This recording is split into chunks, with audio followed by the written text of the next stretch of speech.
mbokk yi sant nañu leen gërëm leen bu baax bisimilah ci xibaaru marax yi la ca gën a fës bokk na ci rapport bu ITIE atum 2018 lu tollook nag téeméer boo jël ñeent jàpp juróom benn dugal nañ ko ci budget wu réewum Sénégal la génnee nag ci seen budget ba maanaam ci ay recette ñoom waa ITIE mooy téeméer ak ñaar fukk ak ñaar ci milliards loolee nag ki nga xamante ne moo ko jiite di Eva Marie Coll Seck gis ne lu baax la waaye collectif di kuréel bi ñu dippee publier ce que vous payez moo ne nag mu ne loolee dafa néew loolu ci koppar tey jilee di bëccëg bari na wërngël képp jagleel ak yelleefu doomi aadama fii ci réewum Sénégal nag ñu mun a jàpp ne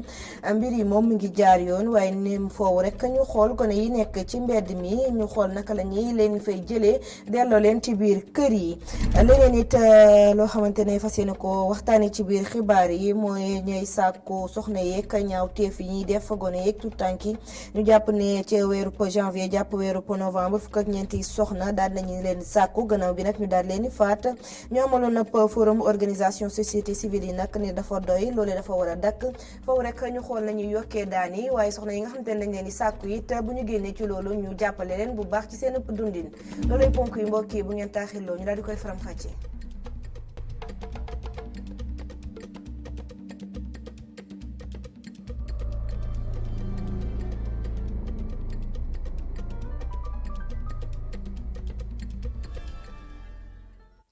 asalaamaaleykum mbokki xibaar yi nu ko junjee la ñu koy daal di doore ak ITIE ñoom nag tey jii ñu doon amal ab ndaje def seen rapport di xayma ci atum 2018 la ñu ci génnee nag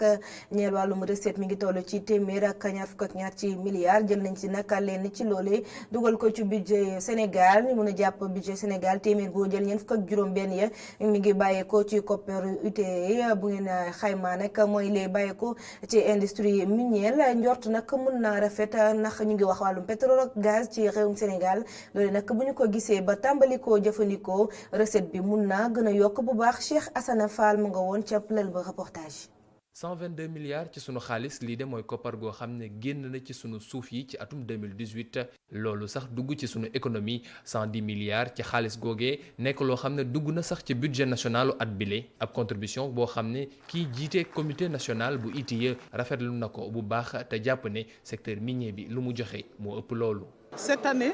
li ñu am nag ci recette mën nañ koo xayma ci téeméer ak ñaar fukk ak ñaar ci milliards loolu nag boo xoolee budget national bi ñuy jëfandikoo ci réew mi mu ngi toll téeméer boo jël ñeent yu toftal juróom-benn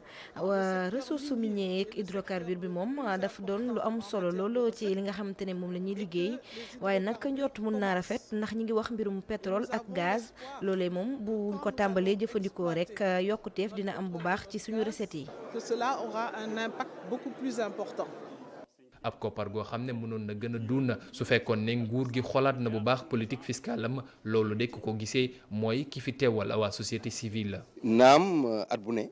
liy dugg ci gafaki nguur gi mu ngi yokku mais gën na mën a yokku parce que dañuy xool ne du ci dugg ci gafaku nguur gi rek mais li fiy génn nañuy fexe lu ci gën a bëri di mën a des ci réew mi loolu moo tax ñu ne woon nañu xool ba xam naka la ñuy fexe ba inverser flux yooyu. nga xamante ne flux interne yi ñuy ëpp flux yi di génn ci anam yu baax. ngir gën a yokk seen xarañteef présidente bu comité national bu ITIE xamle na ay recommandations teg nañ ko ci table bi léegi. Nous avons par exemple le cadastre minier qui est déjà fait. am nañ fi cadastre minier am nañ fi télédéclaration loolu nag mun nañoo jàpp ne mooy saa su contrat bu yees amee ñu daal di koy mettre en ligne joxe lépp lu ci xibaar 2019 it coppite fii dinañ ci bëri nemmeeku nañ ci ne soxna yi dañ ci dugg bu baax rawatina soxna yi nga xam te ne dañoo soobu ci wàllum industrie waaye it wàllum alam gi desul benn yoon ginnaaw. Mais également sur l'impact sur l'environnement. mu ñëwoon fekkee ba ñuy génnee rapport de conciliation 2018 bu comité national bu ITIE secrétaire général bu présidence de la république Mahammed Boun Abdallah Dionne rafetlu na bu baax liggéey bi xam ne membre ITIE yi def nañ ko tey xam la ne su affaire yi gënee leer ñëpp ñoo ciy mën di am ndam. Cheikh Hassana Fall dund woon gël képp di màggal tey jile bés bi ñu jagleel ak yelleef doomi aadama ci réewum Sénégal nag ñu jàpp ne fii le moom ñi ngi sàmmonteeg ak yelleef yi ni des kay mooy ñu xool bu baax gone yi nekkee ci mbedd mi naka la ñuy def ba jële leen fa ndax li ñuy dund jaaduwul la benn yoon ki ko xam ne mooy Moïse Duchâtelier moom nekk ab conseiller la ca bureau bu Nations Unies bu nekkee fi ci Ndakaaru. Si vous réfléchissez ce que vos parents ont vécu par rapport à ce que nous vivons aujourd'hui. su ngeen xoolee bu baax li suñu waajur yi doon dund ñun dunduñu ko benn yoon am na ay coppeeku yu bëri waaye warul tax nag ñu daal di toog croiser les bras déedéet xeex bi joxegul gone yi ci mbedd mi nekkul ci réewum Sénégal képp la am dafa nag doon lu ñu ñor moo tax bàyyiwuñu benn yoon suñuy loxo dañuy dem ci nguur gi di waxtaan ak moom suñu gisee léeg-léeg li xew wala yenn jafe-jafe yi. Mais nous comme Nations Unies, notre rôle à nous, c'est de s'assurer d'appuyer l'État. bokk na it ci suñu liggéey jàppale bu baax nguur gi bu ko defee sax yenn ci ay coopération technique dañu koy am ak moom lépp rek ngir dimbali ko bu baax te it wan yoon la war a jaar ci wàllu woowee. Des obligations en matière de droits de l'homme. Nous nous assurons aussi de l'aider par une coopération technique pour savoir comment faire. ñu wutali ci banlieue bu Ndakaaru ak lalu nga xamante ne amaloon nañ ko fa jagleel ko soxna yi ka bundu xatal yeeg ñaaw téef yi nga xamante ne ñu leen koy def ñu mën a jàpp nag ci weerub janvier jàpp ci weerub jëm ci weerub novembre fukk ak ñeenti soxna daal dinañ leen di faat gannaaw nag ba ñu leen sàkkoo gannaaw loolee leneen nit lu ñu nemmeeku mooy juróom-ñaar téeméer yu toftal juróom-benn ci ay soxna yi it daal di leen def nag su dul noonu maanaam sàkku leen loolee nag ñu ne dafa doy ñoom kuréelu société civile doon amal lël ba ne foofu rek ñu xool lépp lu jëm ci loi bi nga xamante ne dafa war a yokku daan yi war a jëm ci sàmba boo yooyee waaye soxna yi nga xamante ne ñooy dund li ni mel gannaaw gi foofu rek ñu xool lu ñu leen di toppee ngir dimbali leen bu baax ci seen wàllum dundin Mamadou Lamine Fati. ay xayma yi nga xam ne ragal lu na bu baax a baax métital yi nga xam ne ñu ngi koy def jëmale ko ci góor ak jigéen doon na li nga xam ne ñëpp war nañ see jóg taxaw xeex ko. ñu gis ne depuis ñu ciy wax ak nekk ci ba léegi rek violence gën a rek mën ni rek lu tëcc rek taxaw rek ci sunu kanam xam nga at yi rek nga xam ne si 2018 ak léegi ñu ngi recensé juróom-benn téeméer ak juróom-benn fukk ak juróom-ñetti violence yi nga xam ne violence sexuelle la te ñu ko jëmale di ay tuut tànk ak juróom-ñaar téeméer ak juróom-benn yu nga xamante ni kooku ay jigéen ñu nga xam ne dañ leen a agressé sexuellement maanaam làmbatu leen wala ñu jéem leen a am sàkku wala sax ñu sàkku leen mais gis nga at mii rek nga xamante ni si diggante janvier ak 2019 gi ak novembre 2019 gis nañu day ne fii day ci jigéen ñi fukki jigéen ak ñeent ñu rey leen te ñoom ñëpp ñu rey day dañ leen doon sàkku ñii dañ leen a sàkku ñii dañoo ñëw doon leen jéem a sàkku ñu bañ opposé wu ak ñoom ñu rey leen te gis nga ci fukk yooyu ak ñeent am na ca ñett ñu nga xam ni ay tuut tànk lañu diggante fukki at ak benn ak fukki at ak ñeent mais mu am te it nag ay ñu nga xamante ni si ñoom ñu ngi toll ñaari jigéen ñu nga xam ni ñu nga ca toll ci diggante xam nga ni loolu doy na waar. criminalisation bu ñu def si ñu ñuy sàkku doon na jéego bu rëy ci xeex méttit yu ñuy def jigéen yi lay kuréel yi di ko rafetlu te di wax nañu gunge bu baax a baax ñi nga xam ne ñoom la dal. waaye nañu fexe ba nga xam ne projet de loi boobu ñu nag ñu ngi koy jàngat bu baax te dinañ ci wax ne dinañ ci jël ay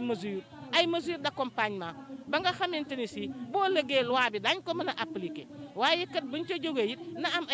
ay mesures ndaxte ki nga xam ne si moom la ñu sàkk wala victime bi nga xamante ni moom moo taxaw ñu dal ci kawam gis nga kooku dafa daal di soxla une prise en charge sanitaire dafa soxla it une prise en charge bu nga xamante ni si day taxaw psychosocial ndax xam nga ni mos ku nga xam ne dañ laa sàkku noonu yow xam nga ni àndatoo sax ak sa fit àndatoo sax ak sa sago. toll nañ ci fanweer ak ñeenti organisation yu nekk ci société civile bi jóg taxaw ngir xeex bépp métital bu jëm ci jigéen wala góor ñoom ñëpp jóg ngir tabax askan bi nga xam ne métital amu ci boole ci ñoom ñëpp joxante seen loxo ngir wax ne métital yi doy na sëkk. joxante loxo boobee nag waa ONU Femmes ci la ñu bokk ñoom taxaw nañ lépp lu ci mutuwaay daañu ko def ngir jàppale soxna yi nga xamante ne dañuy dund naka sudul noonu waaye xeex bi nga xamante ni société civile yi soobu nañ ci jamono ji ci wàll wi ñu déglu ci Dieynaba Wane moom nag mooy coordonnatrice bu programme ONU Femmes fii ci Sénégal. ONU Femmes mooy mbootaayu xeet bi nga xam ne taxawaayu jigéen ñi moo ko tax a jóg ak xeex lépp loo xam ne mooy nooteel pour jigéen fii ci Sénégal nag dañu am mbégte ci jàppale CISC bi nga xam ne moo taxawal fanweeri organisation ak ñeent nga xam ne ñoom seen taxawaay yëpp dañuy xeex lépp loo xam ne dafa nekk ci noot jigéen ak métital ko donc ci loolu fi ñu toll tey ci campagne la ñu nekk campagne bi nga xam ne Nations Unies moo ko lancé at mu ne 25 novembre ba 10 décembre dañuy taxaw xeex li nga xam ne mooy violence tey jii ñu ñëw ànd ci ak CISC bi fii ci Guédiawaye nga xam ne bokk na ci sensibilisation maanaam waxtaan bu ñuy def ak xeet bi ak itamit nañ leen di ñaaxee ñu jéem a taxaw ci li nga xam ne mooy violence yi nga xam ne dal na jigéen. ñu wax ci leneen ñeel wàllum yoon gannaaw ba ñu tegee loxo Guy Marius Sagna ba tey kii ñoñam ku nekk nag ngay àddu jëmale ci mbir mi rawatina ca la nga xamante ne moo gënoon a waral ñu daal leen di teg loxo la ca mel ni grille palais présidentiel ñu dem ba foofu commissaire Keita moom mi fi nekkoon nag commissaire police gis ne loolee jaaduwul benn yoon lu ci mel ni palais wala sax ministère lépp lu ci mutuwaay dañ ko war a jël foofee yëpp dafa war a am i takkadeer ba kenn sax du fa jege moom jokkoon na ak El Hadj Malick Cissé. bi nit ñi nekkee di approché palais bi naan dañuy xaru dañuy lakk seen bopp tey bi nga xamee ay nit dem nañ ba ci buntu palais bi ne dañuy dugg ci palais bi katamu ci grille yi tey la war a gën a nekk dëgg ñu taxaw ci parce que palais présidentiel lii la bi nga xam ni sécurité bi dafa war a mat dafa war a doy parce que lépp lu ci rëq rek li muy jur mën na grave donc il faut ñu sécuriser palais bi amul nag ñu considérer que ni kii am na droit def li wala def am droit mission sécurité moo toll noonu fu ñu war a sécuriser rek li ñuy seet d'abord mooy efficacité sécurité bi il y a des problèmes au niveau du palais parce que espace bi jiitu palais bi dañ ko war a neutraliser ba balaa fa nit di def dara ñu xam ñu yëg ko d'abord xam ko donc en amont déjà il faut que ñu mën a taxaw ci loolu ba la prochaine fois ku war a jege foofu déjà ñu yëg ko xam ko. su weesoo palais présidentiel suñu édifice public yi ak yenn ministères yi est-ce que kaaraange gi waruñ ko gën a yokk. kaaraange gi war na yokk parce que situation bi ñu toll tey daf ñu war a yee ci lépp li nga xam ni mën na yàq ci biir réew mi d'abord ndax insécurité daf ci am nit ñi dañuy jóg di manifester di def leneen ak leneen mais ci li ñu wër yi tamit parce que ñu ngi nekk ci jamono bi nga xam ni nit ñi dañuy yàq terrorisme daf fi am te terrorisme mën na nekk ci suñu biir mën na jóge ci biti donc il faut que fépp li nga xam ni askan bi dafa taxaw dafa présent ci ay institutions dafa taxaw am lu ñu fay liggéey li nga xam ni ci ni muy yore réew mi la këppin wala ay symbole moo tax ñu def ko fa dañ fa war a taxaw ba sécuriser loolu parce que sunu alal la. ñu wutali ca dalwaay au conseil des collectivités territoriales tey jii la nag daal dinañu soobu ci seen session bu njëkk ci atum 2019 ca noonu nag daal dinañu delloo njukkal bu baax nekkoon njiit la di Ousmane Tanor Dieng gannaaw ñuy daal di soobu nag ca liggéey ba ak li leen di xaar ci atum ren mi Alioune Guèye Moussa Fall. mu nekkoon ab njaal ñu jagle leen ko ki nekkoon njiitu au conseil des collectivités territoriales Ousmane Tanor Dieng dëddu àdduna waaye tey jëmmam mel ni mu ngi woon ci bërëb bile seede yi nekk benn. le président Ousmane Tanor Dieng. Ousmane Tanor Dieng mi nga xam ne ab liggéeyam mu ngi dakkoon fii altine fukki fan ak juróom ci weeru sulet atum 2019 nekk na koo xam ne dañ koy fàttaliku saa su nekk bu ñuy fàttaliku sax kàddu yi nga xam ne président de la république yëkkati woon na ko nii la ko waxe woon ak faatu Ousmane Tanor Dieng ñàkk nañu nit koo xam ne nit ku dal la nit ku dëggu woon la waaye tamit nit ku fonkoon liggéeyam noonu la ko président waxe woon les épreuves. Fin de citation. liggéeyal na waa dëkkam liggéeyal na ay njabootam ñu ngi leen di remercier ñoom itam parce que man xam naa ki dara 89 laa dem présidence de la république nekk fa chargé de mission du président de la république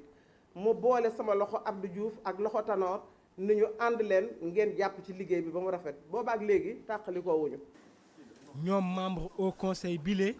di rafetlu rek liggéey bi fi ndam si yàlla def. ñun en tant que ndaw ñu nekk ay ndaw nekk ay politique war nañu roy ci ay jikkoom yu rafet parce que ku ne xam na ni bu mu génnee àdduna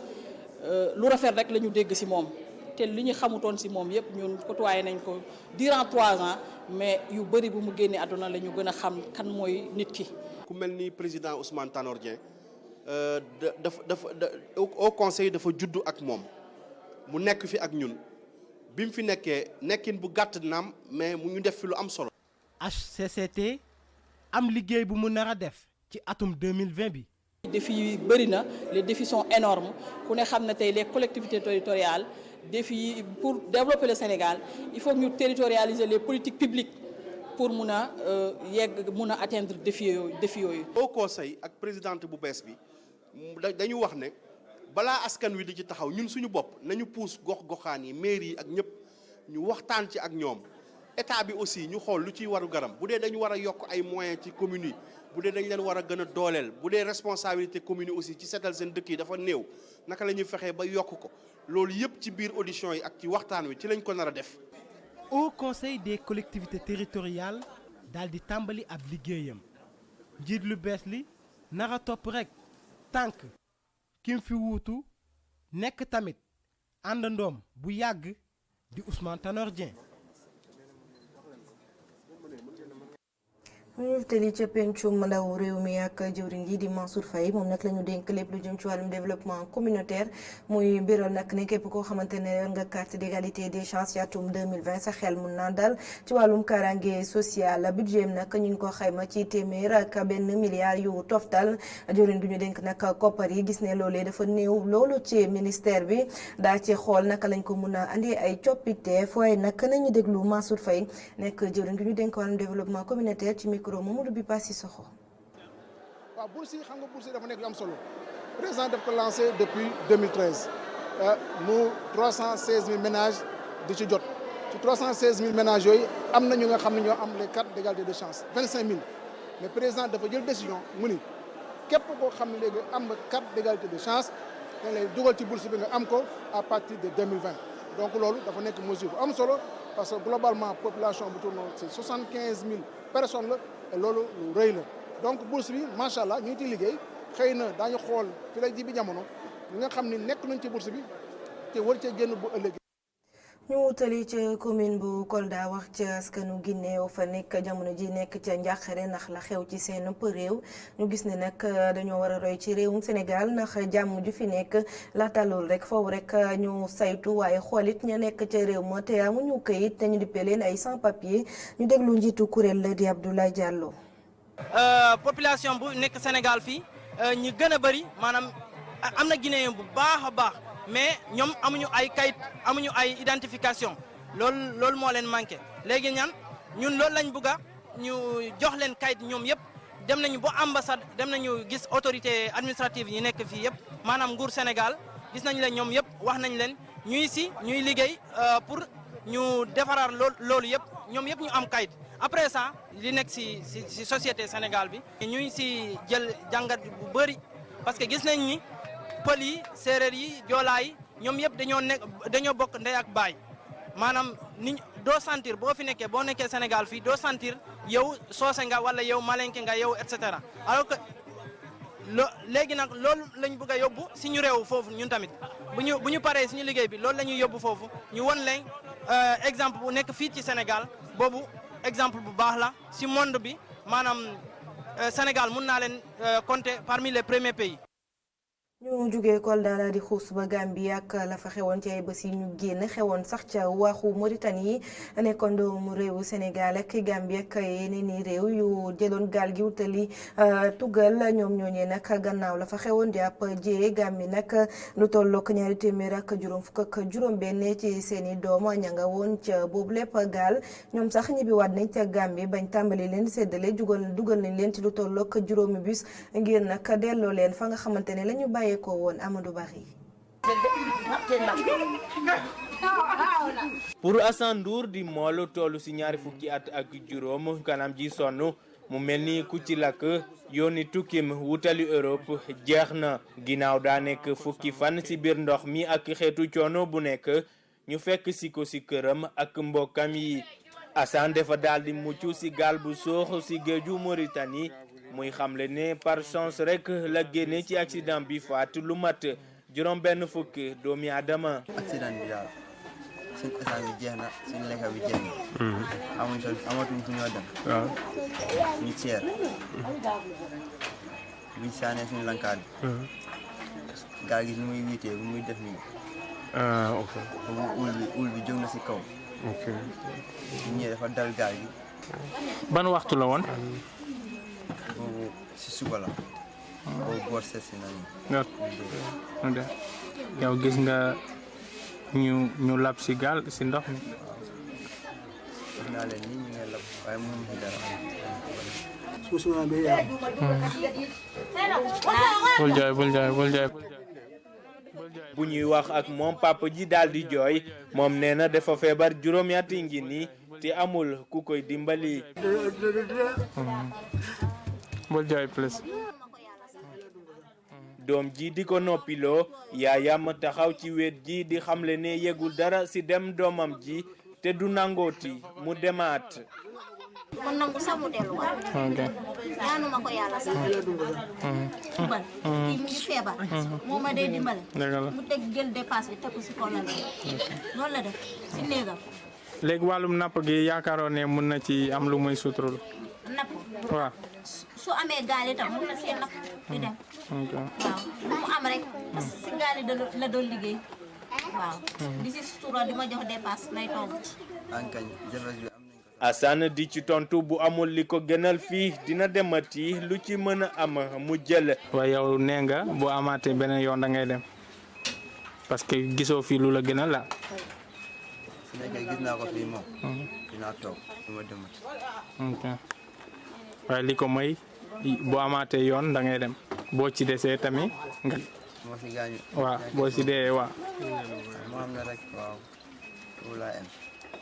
ci yoonu tukkim bi Assane dafa fay lu tollu 400 000 francs CFA fu mu ne nii nag dafay toog di noppalu laata muy tàmmaliwaat yoonu géej ba gis li ko gënal.